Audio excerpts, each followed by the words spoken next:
अब जी, बालों के लिए पीआरपी आजकल हम अक्सर एड्स देखते हैं जी, जी। उसकी कि जो हेयर ट्रांसप्लांट वाले वो कहते हैं जी पीआरपी करवाएं, बाल हेल्दी हो जाएंगे। फिर हमने कुछ चेहरे पे पीआरपी के प्रोसीजर जो है उनकी वीडियोस देखी। इससे आगे मेरा ख्याल है पीआरपी को आम जो आवाम है हमारी वो नहीं नहीं जानती। तो जानते। इसको सर थोड़ा एक्सप्लेन सर कीजिए, क्या सिर्फ इसके बियॉन्ड अवाम भी ही है? नहीं, हमारे 90% डॉक्टर्स भी नहीं जानते अच्छा। शायद, ठीक है?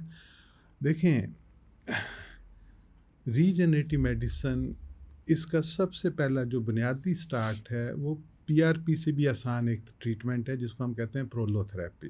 प्रोलोथेरेपी, ठीक है। प्रोलोथेरेपी प्रोलिफरेशन से, ठीक हो गया। ठीक है?